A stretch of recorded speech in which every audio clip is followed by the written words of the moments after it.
desde el huerto de Getsemaní hasta su agonía en el Gólgota. Desde la última cena hasta su muerte en la cruz. El último día de Jesús. Las horas cruciales en la historia de nuestra salvación. Transmisión especial, en directo, desde Casa de Oración, en Guadalajara, México.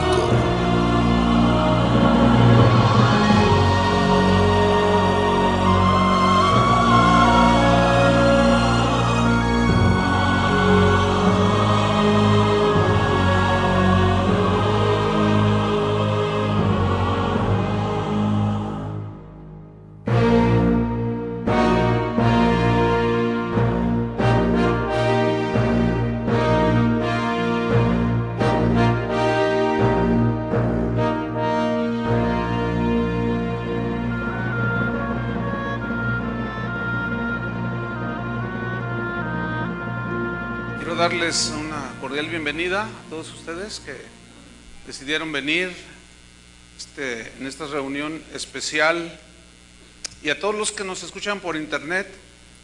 Vamos a tocar una serie que se llama El último día de Jesús. Las últimas horas en la vida de Jesús aquí en la tierra. Sucedieron muchas cosas, hay muchas lecciones.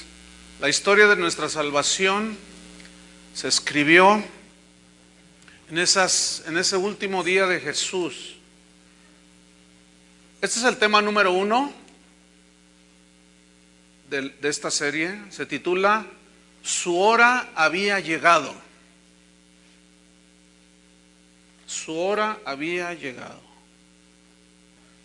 Las Escrituras establecen de principio a fin que la muerte de Jesús, la muerte de Cristo, fue determinada y ordenada soberanamente por el Padre. En Isaías 53, versículo 10, describe proféticamente los sufrimientos del Mesías. El versículo 10 de Isaías 53 dice que Jehová, Dios el Padre, quiso quebrantarlo, sujetándolo a padecimiento. Dios el Padre quiso, esa era su voluntad. Y surge una pregunta: ¿sacrificó Dios a su Hijo? La respuesta es que precisamente eso es lo que las Escrituras aseguran. Dios sacrificó a su Hijo. Pero viene otra pregunta: ¿por qué el Padre sacrificó a su Hijo? Isaías 53, versículo 10 nos sigue dando la respuesta a esta pregunta. Dice: cuando haya puesto su vida en expiación por el pecado.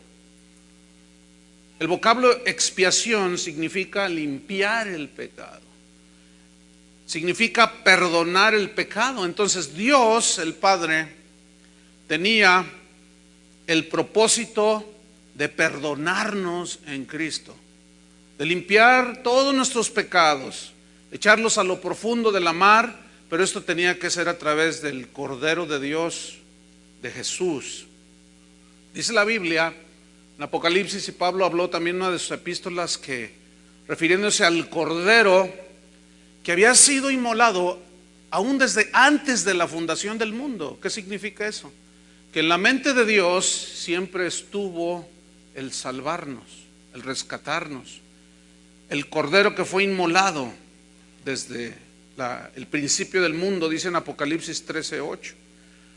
En Hechos capítulo 2, si va conmigo, vamos a encontrar algo muy interesante de cómo Dios, en su soberanía, había planeado la muerte de Jesús para salvarnos a nosotros. Hechos 2:23 dice así. Aquí está hablando Pedro después de que el Espíritu Santo se derramó sobre de ellos, y dice así: a este, es decir, a Jesús, entregado, escuchen, por el determinado consejo o decisión. Aquí consejo significa decisión y anticipado conocimiento de Dios. Eso se llama la presciencia de Dios, que es el conocimiento que Dios tiene de las cosas aún antes de que sucedan. Esto viene de la omnisciencia de Dios. Entonces noten, a este, o sea Jesús, entregado por el determinado consejo y anticipado conocimiento de Dios, prendisteis y matasteis por manos de inicuos, crucificándole. En el capítulo 4 seguimos viendo cómo la soberanía de Dios estaba en control de todo lo que Jesús iba a hacer en la cruz. Y aún en su muerte y sufrimiento, en la soberanía de Dios estaba Dios obrando. Hechos 4, versículo 24. Dice, y ellos habiéndolo oído, alzaron unánimes la voz a Dios y dijeron, soberano Señor. Noten cómo los primeros cristianos conocían y entendían la soberanía de Dios. Y usted y yo necesitamos hacer lo mismo. Tú eres el Dios que hiciste el cielo y la tierra, el mar y todo lo que en ellos hay, que por boca de David tu siervo dijiste. Y cita el Salmo 2. ¿Por qué se amotinan las gentes y los pueblos piensan cosas vanas?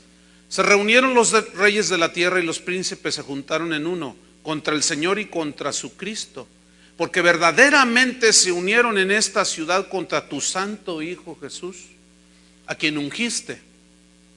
Herodes y Poncio Pilatos con los gentiles y el pueblo de Israel, para hacer, escuchen, fíjense cómo se juntaron todos los malignos, para hacer cuanto tu mano y tu consejo, o sea, tu decisión, habían antes determinado o predestinado que sucediera. Es impresionante el control que Dios tiene y tenía y sigue teniendo de las cosas. Versículo 29. Bueno, hasta ahí está bien. Habían antes determinado que sucediera. Entonces vemos aquí la soberanía de Dios en todo su esplendor, aún con un absoluto control de las circunstancias que rodearon a la muerte de Jesús en sus últimas horas de vida. ¿Por qué el Padre se agradó del sacrificio de su Hijo? Hay varias respuestas. Número 1, porque se consumó la obra de redención, es decir, que Cristo Jesús pagó el rescate por nosotros. También se agradó, número 2, porque su plan de salvación se cumplió. Y como Dios Todopoderoso, no había absolutamente nada que impidiera o que se interpusiera en que el plan de redención se llevara a cabo. Eso es el poder de Dios y su soberanía. Número 3, ¿por qué? Porque muchos recibirían la vida eterna. ¿Cuántos han recibido la vida eterna? Por eso se agradó el Padre de Jesús, porque a través de Él nos dio a conocer, Jesús nos dio a conocer al Padre y nos dio, en el Hijo estaba la vida eterna. Y número 4, del por qué se agradó del sacrificio de su Hijo, porque el poder del pecado fue vencido. De manera que aquel que le recibiera, que se arrepintiera y se acercara a Dios, iba a ser limpiado de sus pecados y el pecado ya no se iba a enseñorear más de los que han creído en Él. Y número 5, porque Satanás, su acérrimo enemigo, fue vencido en esa cruz. Y número 6, porque se magnificó en esa cruz el amor de Dios. Se magnificó. Es decir, que la cruz es la expresión más grande, magnámina del amor de Dios que se expresó. Y número 7, porque es la mayor bendición ofrecida por el Padre. No hay otra bendición ofrecida por el Padre. Hay muchos que se detienen en lo que da, se refieren y se clavan en las cosas materiales, pero no. La mayor bendición ofrecida por el Padre fue su Hijo y la salvación que nos dio. Eso es lo que nosotros debemos de saber valorar por toda la eternidad. Entonces el sacrificio de la cruz de Cristo es la obra más grande de la soberanía de Dios. Es impresionante lo que Jesús hizo y cómo Él sabía cada detalle, cada momento. Es impactante. Los propósitos y planes de Dios siempre se cumplen. Nada ni nadie los puede detener. Nadie puede estorbarle. Él puede hacer, aún de lo más doloroso, puede hacer que ese dolor al final obre para bien. Y el apóstol Pablo lo entendía perfectamente y lo escribió en Romanos 8:28. Dijo: los que amamos a Dios, todas las cosas nos ayudan a bien. Y la frase todas las cosas incluye cosas buenas y malas. Y aquí es donde muchos cristianos se atoran. ¿Por qué? Porque no conocen al Dios soberano, que es poderoso para hacer del dolor al final, para hacer de la tribulación y de la confrontación y de lo que sea, al final hacer algo, sacar algo bueno para nosotros. La expresión más maravillosa de esto fue precisamente el sacrificio de Jesús. No hay nada más doloroso, como vamos a estudiar, que alguien haya sufrido que lo que sufrió Jesús. Sin embargo, fíjense en qué se tradujo: en nuestra salvación. Entonces yo le pregunto, si Dios tenía todo bajo control, aún cuando Jesús era clavado en aquella cruz con dolores indescriptibles, pregunto, ¿seguirá Él soberanamente teniendo el control de todas las cosas que suceden? Algunos no lo entienden. Y el Padre está muy interesado en que nosotros entendamos y conozcamos al Dios todopoderoso y soberano. Porque de esa manera nuestra vida toma una firmeza sólida, una maravillosa, una firmeza que nada te puede mover. Por eso los primeros cristianos de los primeros 300 siglos aún daban su vida, sabiendo que si Dios los libraba de la boca del león, pues estaba bien, y si se los tragaban las fieras, pues también estaba bien. A ellos no les importaba. Ellos sabían que Dios era poderoso para eso y mucho más. Y el cristianismo de hoy está muy débil, flaco, anoréxico. ¿Por qué? Porque no se está fundamentando en la obra de Cristo. Se está fundamentando en lo que Él da, que son las añadiduras. Pero los cristianos que han nacido de nuevo, nos debemos de enfocar en las cosas espirituales. Entonces, la única razón de la venida de Cristo, escúchenme bien, esto es muy importante, la única razón de la venida de Cristo a este mundo para morir fue para rescatarnos de nuestros pecados. Esa fue la única razón, hermano. No existe otra razón. Las demás cosas son consecuencia de la salvación o de lo que Él hizo en la cruz. Y desgraciadamente en el cristianismo de hoy se han invertido las cosas y se pone más énfasis en las añadiduras que en el propósito que Dios tenía desde antes de la fundación del mundo, que era que su Hijo fuese sacrificado, el Cordero de Dios, para salvarnos de la condenación del infierno, hermano. Vamos a ver Mateo capítulo 16, versículo 21, y vamos a ver cómo Jesús tenía un pleno conocimiento. Mateo 16, en su soberanía de las cosas, de lo que Él iba a pasar y de cada circunstancia que rodeó ese último día de Jesús. Mateo 16, 21, vamos a ver cómo Jesús hablaba sobre este tema de su soberanía. Dice: desde entonces comenzó Jesús a declarar a sus discípulos, o sea, los discípulos son los que creen, los que le siguen, que le era necesario ¿qué? Ir a Jerusalén y padecer mucho de los ancianos y de los principales sacerdotes y de los escribas, y ser muerto y resucitar al tercer día. Noten que Jesús sabía perfectamente cuál era la misión a la que Él había llegado a esta tierra. Pero yo quiero que noten en este versículo cómo se muestra que los peores enemigos de Dios no son ni los ateos, ni aún los mismos demonios, sino los peores enemigos de Dios son y siempre han estado dentro de los que se dicen su pueblo. La historia se sigue repitiendo, hermanos. Los peores enemigos de Jesús, que son enemigos de la cruz de Cristo, siguen estando dentro de la iglesia. Espero que usted no sea uno de esos enemigos de la cruz de Cristo.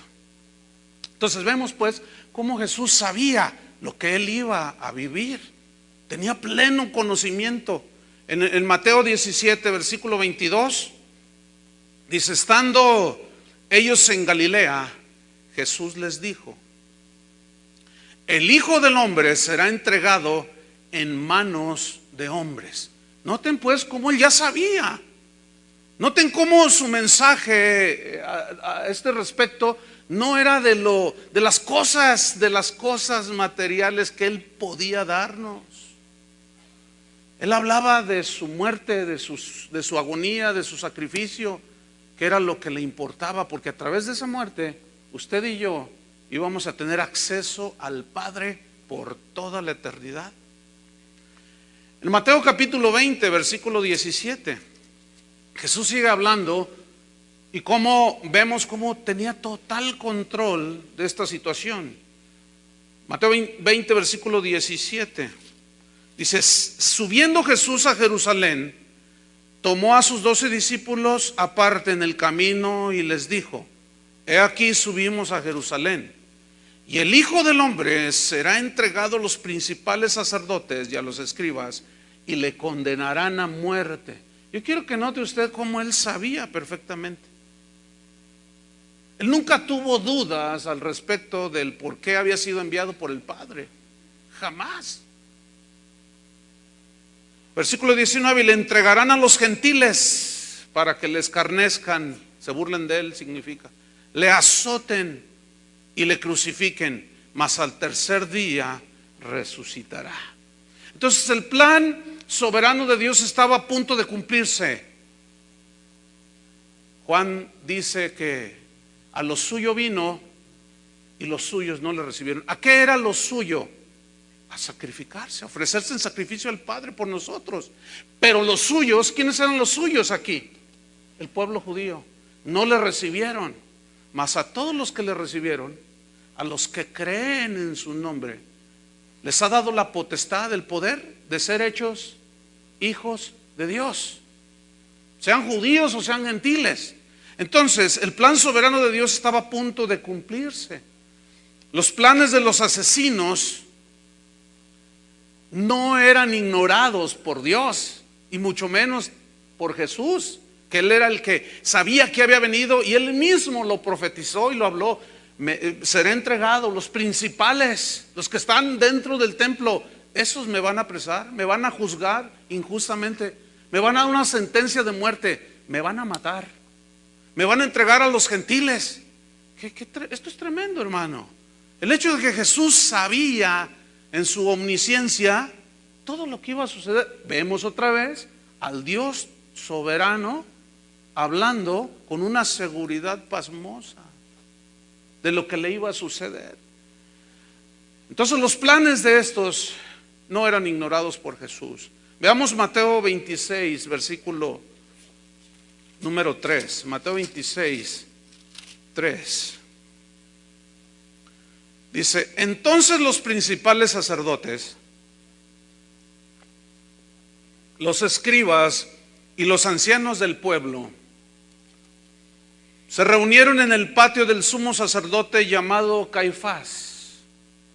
El sumo sacerdote, qué increíble, el que supuestamente Dios había ordenado, que era el que estaba entre Dios y el pueblo, el sumo sacerdote, el que rociaba la sangre de los animales sacrificados hacia el pueblo en señal de cubrimiento de los pecados.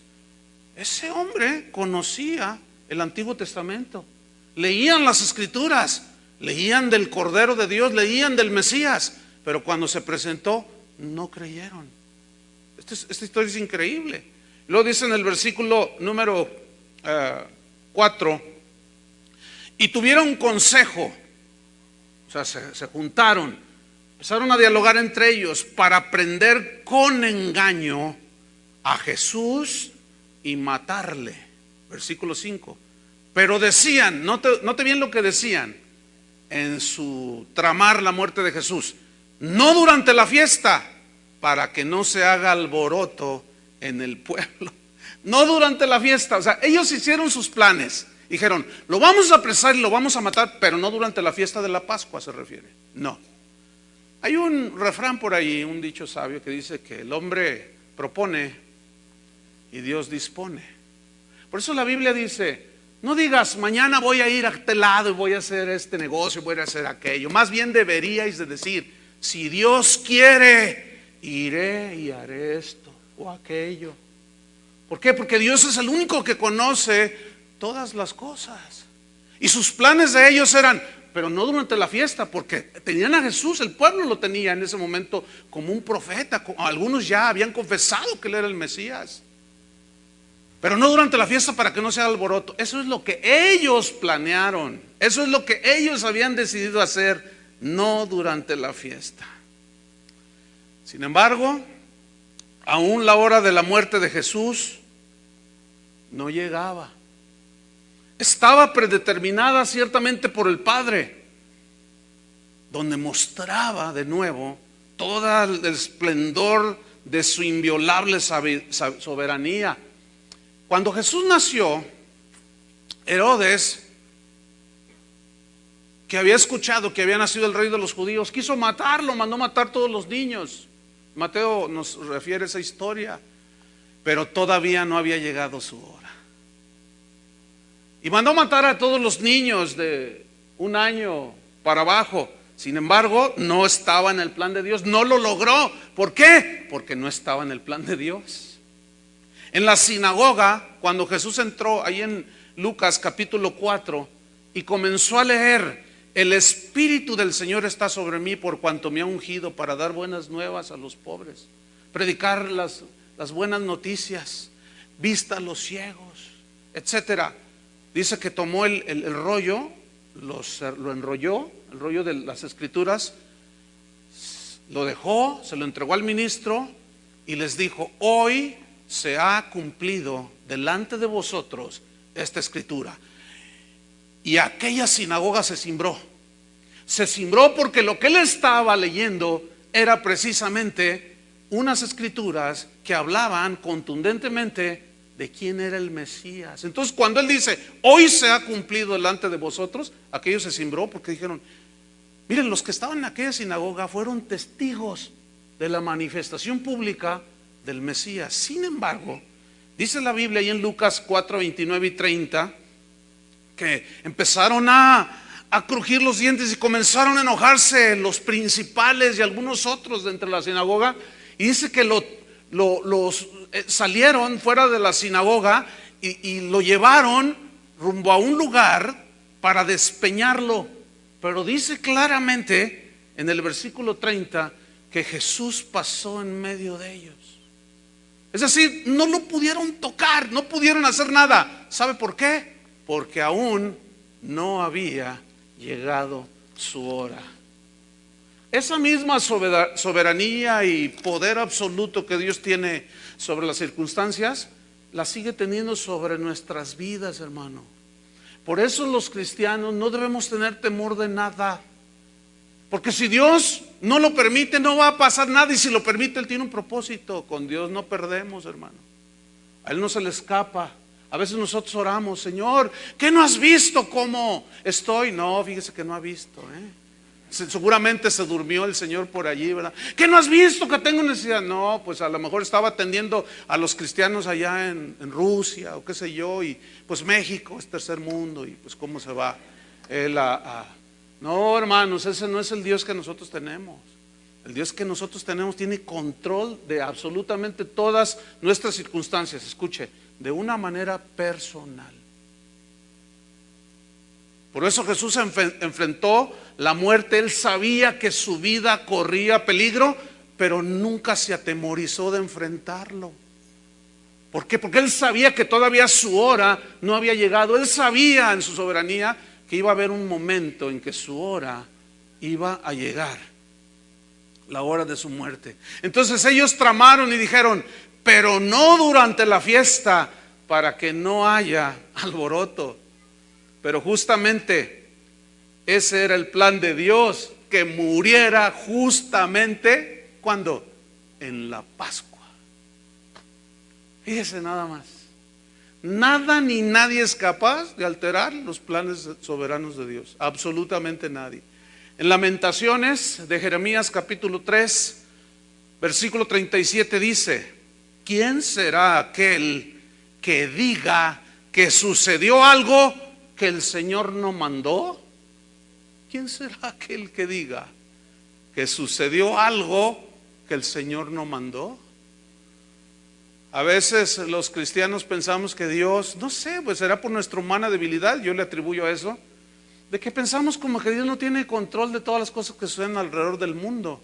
Es más, hermano, si usted es entendido, se dará cuenta que todo lo que está pasando el día de hoy estaba profetizado, estaba dentro del control y el plan de Dios, hermano. Esto a los cristianos nos debe de producir una profunda seguridad de estar parados y bien anclados en el poder de Dios. Las cosas que suceden, pues, suceden porque Dios las determina en su omnisciencia, y en ese conocimiento que Él tiene de las cosas de una manera anticipada, es que Él traza sus planes. Caifás planeó. Él planeó. Él pensó que se sentía el jefe de todos. Dice, las cosas las vamos a hacer aquí, así, de esta manera. Vamos a tomarlo por engaño y vamos a hacerle así, así, así. Pero no conocía a Dios ese tipo. Y estaba dentro del templo, era el sumo sacerdote. Entonces Caifás planeó y Dios dijo, no, fíjate, no es cuando ustedes quieran, no es cuando ustedes crean, no es cuando ustedes confiesen, sino es cuando yo diga, dice el Señor. ¿Cuántos dicen amén? Pero ¿por qué en la fiesta de la Pascua? ¿Por qué justamente, contrario a los planes de los hombres, Dios había determinado que fuera durante la Pascua? ¿Por qué? Durante la Pascua. ¿Qué es la Pascua? La Pascua viene del hebreo pasak, que significa literalmente pasar por encima. Significa dejar a un lado, y esto tiene mucho significado. Ellos estaban dejando Egipto, ¿se acuerdan? Ellos estaban pasando por el desierto, y Dios les había dicho que sacrificaran un cordero de la Pascua. Esta fiesta de la Pascua era la más antigua que el pueblo judío, fue la primera fiesta que ellos celebraron, y data de 1500 años antes de Cristo. Esa fue la primera vez que ellos celebraron, y fue en el desierto, celebraron la Pascua. ¿Qué significaba esta Pascua? Bueno, recordaba la liberación que ellos habían tenido de la esclavitud de Egipto. Se sacrificaba un cordero sin defecto, un cordero que no estaba ciego, que no estaba perniquebrado, cojo, qué sé yo. Su piel, su lana tenía que ser totalmente blanca, no tenía que no ser pinto, porque eso tipificaba la pureza, la perfección. Y ya desde allí el Señor les estaba hablando de una manera profética de Jesús, el Cordero de Dios, que no conoció pecado, que nunca mintió, que nunca anduvo en camino de pecadores, ni en silla de escarnecedores se sentó. Entonces ese sacrificio de ese cordero inocente, sin mancha, simbolizaba todo esto. La fiesta de la Pascua posteriormente se estableció que duraba 8 días, y se juntaba con una fiesta que se llamaba la fiesta de los panes sin levadura. El pan era un símbolo de Cristo también. La levadura era un símbolo siempre en la Biblia es símbolo de pecado. Entonces Cristo, que era el pan de la vida, sin levadura, o sea, el único sin pecado, todo apuntaba y anotaba hacia el sacrificio de Jesús. Mire, dicen los historiadores, ellos calculan que en los tiempos de Jesús, cuando celebraban la Pascua, se sacrificaban aproximadamente 250,000 corderos. Esto tenía que hacerse en un lapso de 2 horas. Era el tiempo que tenían para el sacrificio. Entonces ellos la gente llevaba sus corderos para que los sacerdotes los degollaran, los ofrecieran en sacrificio, y para esto se necesitaban aproximadamente 600 sacerdotes que mataban a 4 corderos por minuto. Esto es el cálculo que se hacen, hay registros históricos, y tenían que hacerlo en un lapso de 2 horas. Entonces cada sacerdote ofrecía 4, sacrificaba 4 corderos por minuto.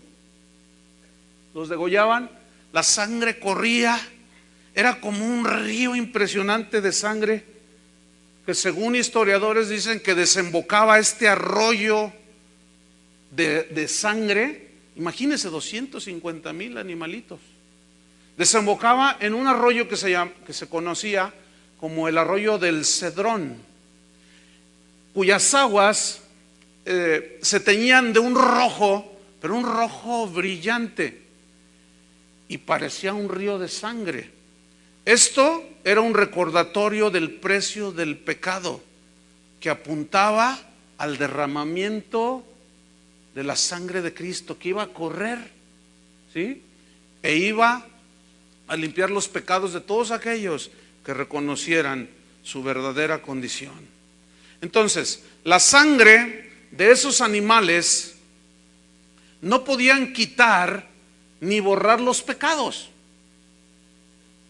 nada más cubrían los pecados. En Hebreos capítulo 10, versículo 4, dice: porque la sangre de los animales no pueden quitar los pecados. Por eso era necesario que el Cordero perfecto, el Cordero que Dios había provisto para la humanidad, fuese puro y sin mancha, y este Cordero, cuya sangre al ser derramada espiritualmente iba a quitar y a borrar todos nuestros pecados. Juan el Bautista pudo ver más allá de esos animales sacrificados. Todos recordamos aquel pasaje de la Escritura cuando Jesús llega junto al río Jordán para ser bautizado por Juan.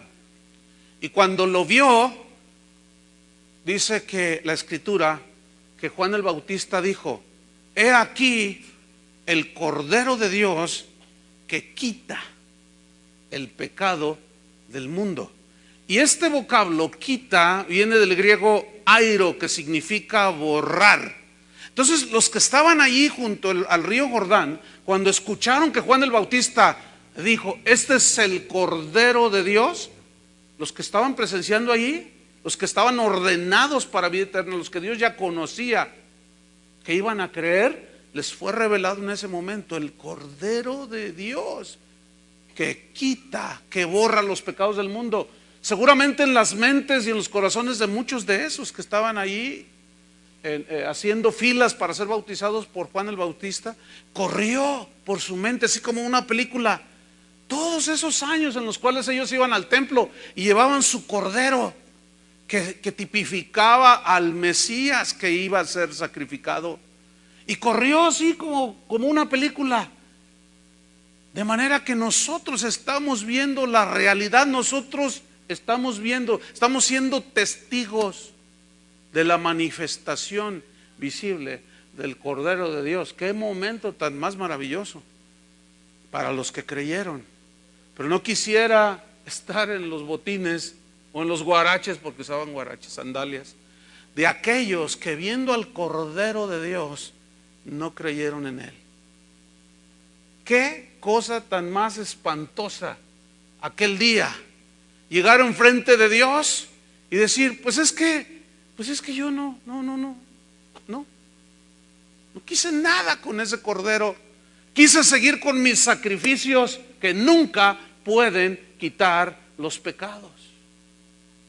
Hace rato que venía rumbo a la reunión, prendí la radio, porque es común de que todas las estaciones de radio hablen de los sucesos de Semana Santa. Entonces puse una difusora y estaban hablando, lo dejé como 5 minutos, Estaban hable y hable y hable y hable y hable y hable del pontífice romano, del papa. Bueno, le cambié, dije, bueno, yo quiero oír algo, una historia, no sé, algo que digan sobre esto que se celebra en todo el mundo cristiano. Y cambié la difusora. Seguían hablando de los hombres. Yo dije, bueno, debe de haber una. Y tecleé otra ahí en el auto. Y seguían hablando de los hombres. Y me molesté, me enojé. Dije, ¿cómo es posible que la gente siga en esa ignorancia? A mí qué me importa el más encumbrado de los hombres, que estudió en Alemania, que estudió en la universidad aquí. A mí qué me interesa eso. Qué desperdicio de tiempo. Pero lo que más me dio coraje fue que pongo una difusora, le cambié 4 veces y estaba hablando el ilustrísimo de aquí de Jalisco. Y estaba diciendo que es un día como hoy, hace casi 2000 años, un 7 de abril, exactamente así es donde la fecha, exactamente allí cae. Jesús, dice, estaba instituyendo nuevos rituales. Eso es totalmente falso, hermanos. Justamente todo el Antiguo Testamento, la celebración de la Pascua y todos los rituales de matar un cordero, de rociar, de hacer ceremonias, de lavamiento de manos y cuánta cosa, eran ceremoniales, era la sombra de las cosas, pero la realidad es Cristo. Ya el cristianismo, hermanos, no se trata de rituales. Hace rato alguien me preguntó por ahí, así como muy de una manera muy solemne, preguntaban, ¿cuándo, pastor, hará la Santa Cena? Yo les dije, pues no sé. Mire, yo pude captar en esa persona que le preguntó a uno de los sugieres que la celebración de la Santa Cena, algunos cristianos, es muy triste decirlo, pero es la verdad, la toman como un ritual que no entienden. Deliberadamente, durante los últimos 3 años, no servimos la Santa Cena. ¿Sabe por qué? Porque me propuse enseñar fuertemente sobre Jesucristo, para que cuando usted que viene a esta congregación tome la Santa Cena, sepa lo que está haciendo y no coma juicio ni beba juicio. Algunos me criticaron, dicen, allí no son cristianos porque no celebran la Santa Cena. Otros llegan y me dicen, en la iglesia donde yo venía se celebraba cada semana. Se ha tomado, desgraciadamente, hasta como un acto supersticioso. Si yo la tomo, Dios me va a bendecir. Ay, hermanos, yo le voy a derribar todos esos pensamientos de su mente a través de la palabra de Dios, y nos vamos a dar cuenta que no es por eso que el Señor instituyó no un ritual, sino un ceremonial, un recordatorio que es muy distinto. Amén. Bien, entonces Juan el Bautista reconoce aquí el Cordero de Dios que quita, que borra. Airo también significa cargar. Es decir, he aquí el Cordero de Dios que cargará los pecados de todo el mundo. Había un ceremonial, un ritual de un carnero donde el sacerdote ponía las manos y simbólicamente transmitía los pecados de toda la gente en ese carnero y después lo dejaban ir, simbolizando que esos pecados eran llevados lejos. Y la Biblia dice que nuestros pecados fueron echados a lo profundo de la mar, que es una expresión simbólica del olvido que Dios hizo de nuestros pecados. Ya nunca más me acordaré de sus pecados y transgresiones, dice la Escritura. Eso, hermanos, es maravilloso. Si algo los seres humanos tienen es un sentido de culpabilidad.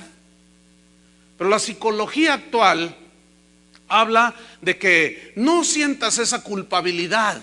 Es necesario que los hombres, el ser humano, sienta la culpabilidad de sus pecados.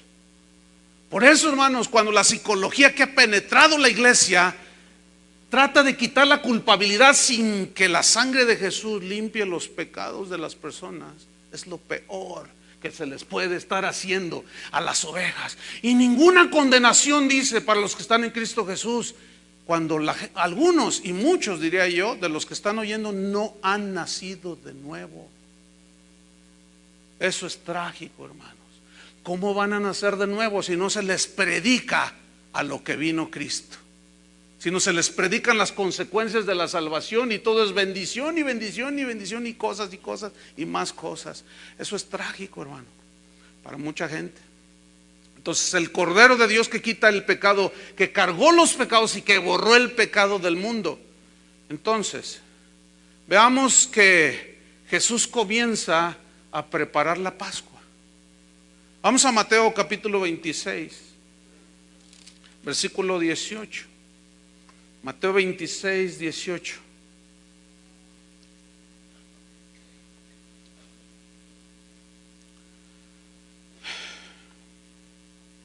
Vamos al 17, 26, 17. El primer día de la fiesta de los panes sin levadura, que era parte ya de la celebración de la Pascua, vinieron los discípulos a Jesús diciéndole: ¿dónde quieres que preparemos para que comas la Pascua? Es decir, el Cordero de la Pascua. Jesús literalmente comió con sus discípulos el cordero que alguno de los discípulos había llevado al templo para ser sacrificado por alguno de esos sacerdotes. ¿Dónde quieres?, le dice. Versículo 18. Él dijo: id a la ciudad a cierto hombre y decidle: el maestro dice, mi tiempo está cerca. Noten de nuevo el control de Jesús sobre su hora, que estaba muy próxima. Dice: en tu casa celebraré la Pascua con mis discípulos.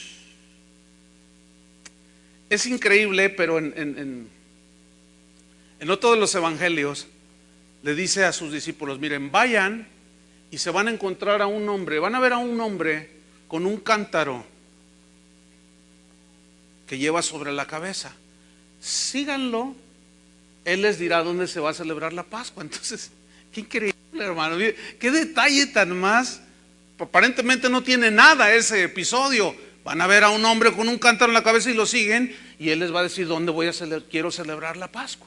Entonces llegan los discípulos que no sabían ni cómo, y de pronto ven a un hombre con un cántaro.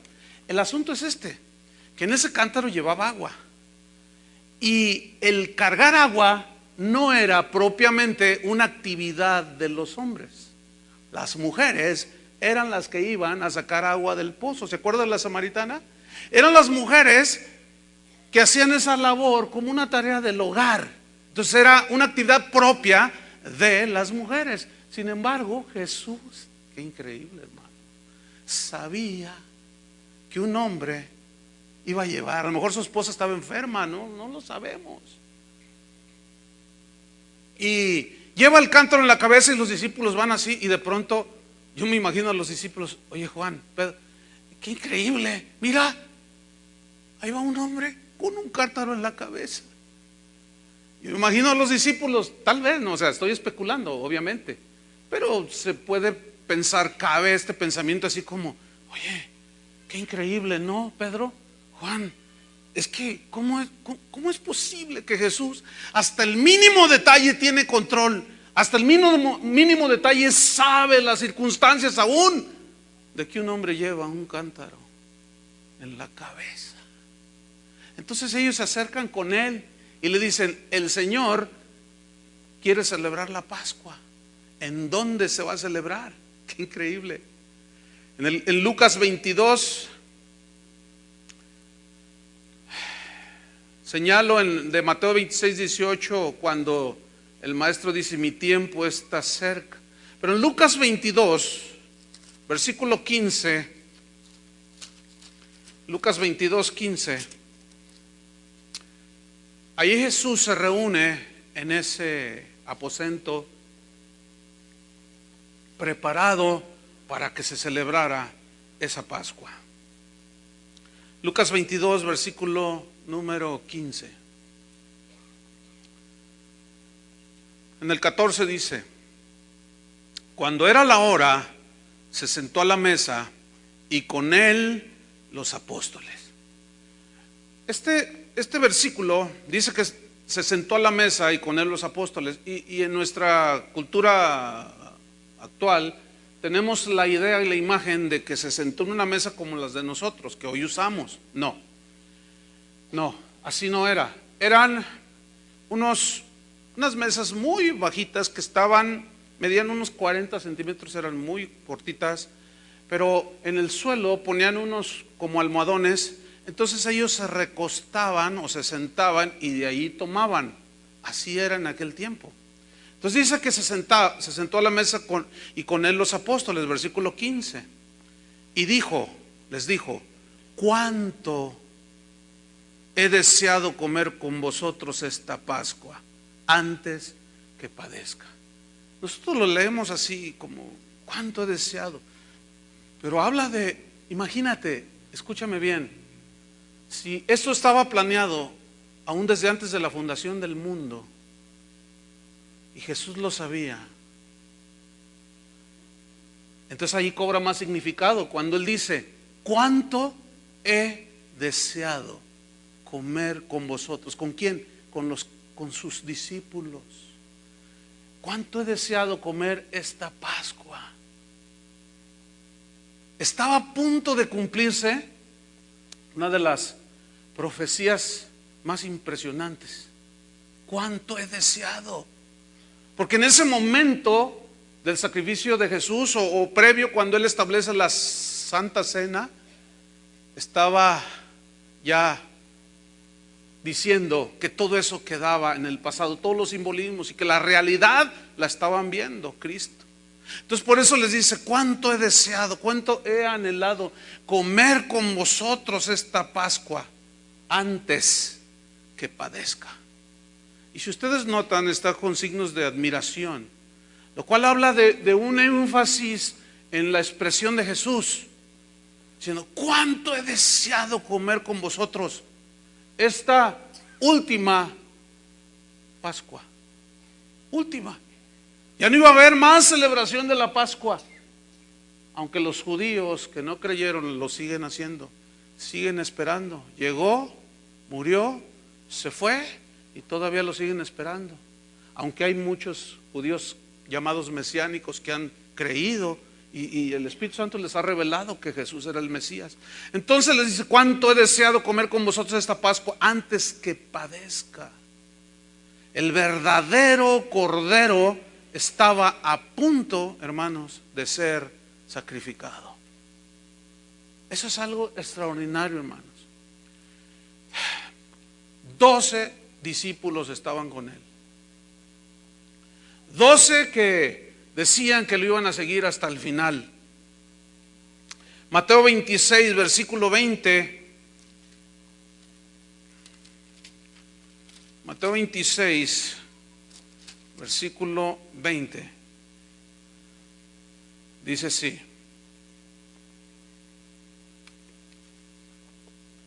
cuando llegó la noche, eran aproximadamente las 6 de la tarde aquí, se sentó a la mesa con los 12. Recuerdan que entre esos 12 había uno que decía que era y no era. Pues estaba ahí sentado, estaba presenciando los últimos días de Jesús, pero él seguía pensando en cuánto iba a sacarle de la bolsa.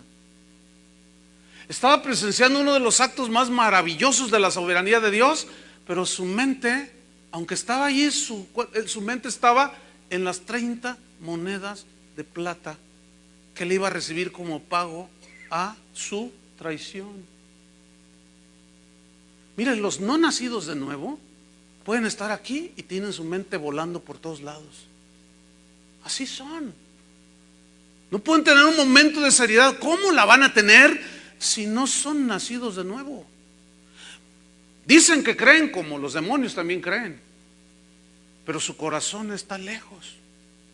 Y ahí estaba. Mire, hoy es un día para la cristiandad de mucha importancia. Los templos se llenan en todo el mundo cristiano. Millones y millones de cristianos supuestos llenan los templos. Pero ¿cuántos de esos de labios honran al Señor, pero su corazón está lejos? ¿Cuántos?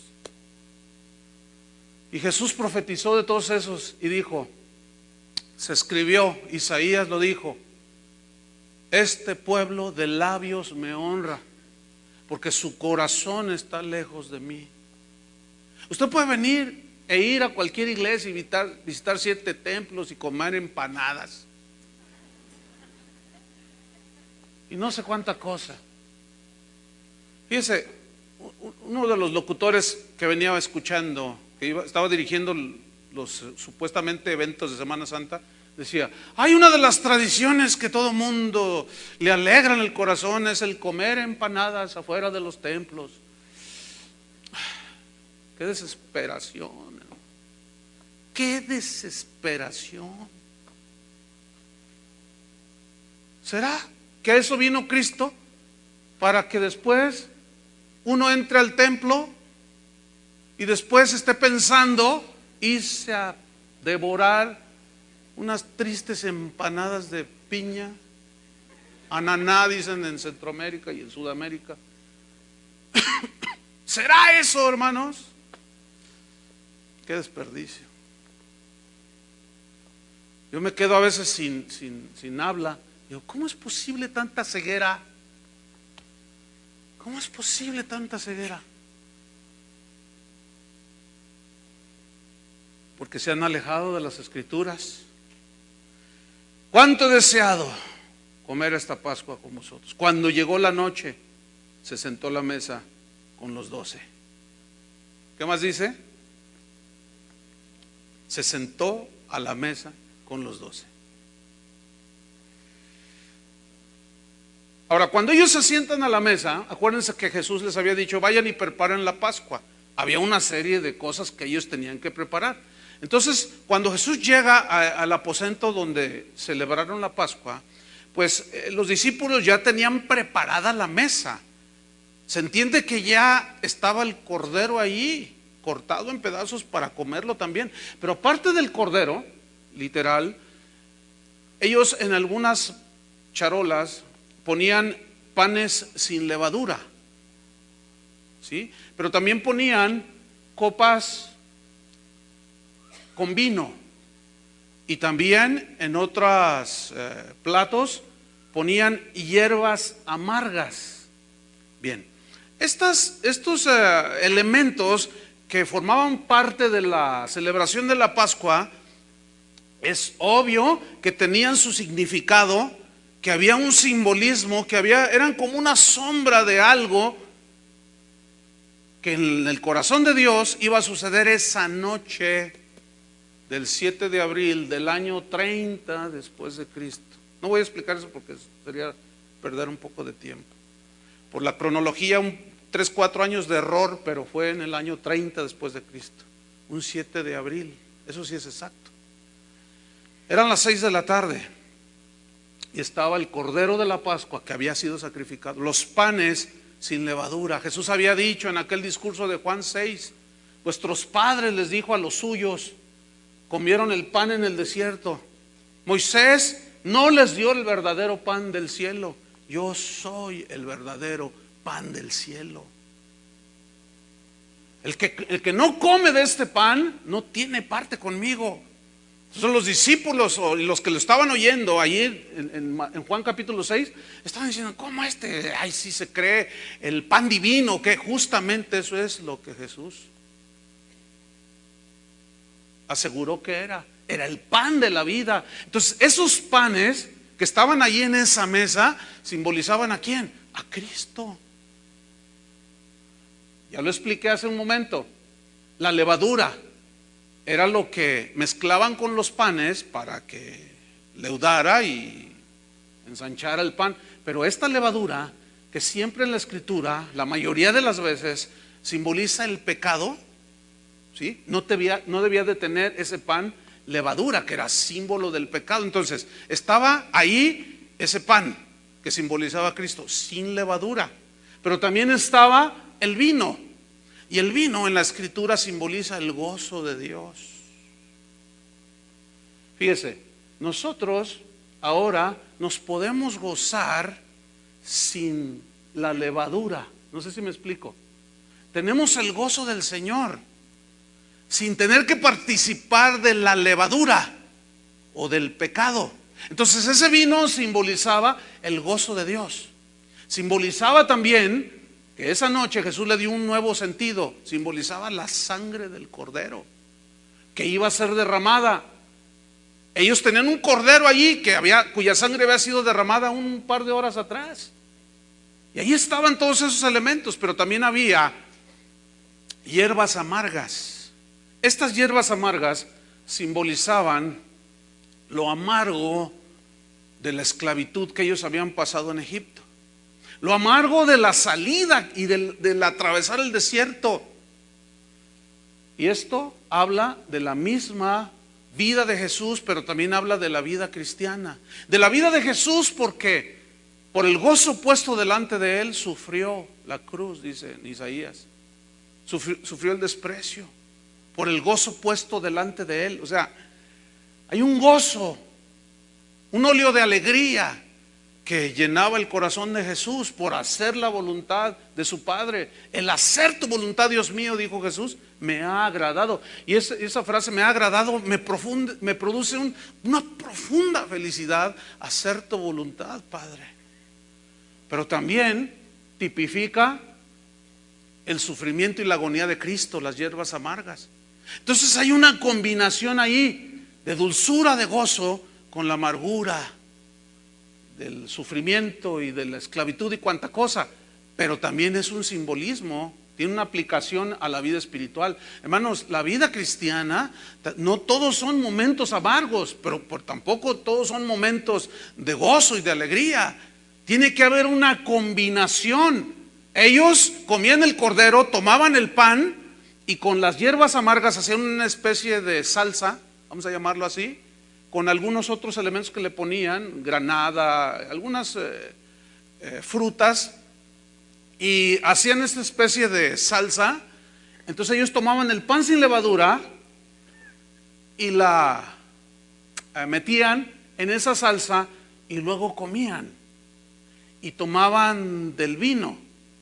Entonces habla de que, hermanos, ese evangelio que te promete pura felicidad y felicidad y felicidad y felicidad y felicidad, no es el evangelio de la Biblia, hermanos. Grabémoslo de una vez por todas. La vida cristiana son momentos dulces, momentos de alegría, pero también hay momentos de tristeza, ¿no es verdad? Entonces el cristiano sabe estas cosas.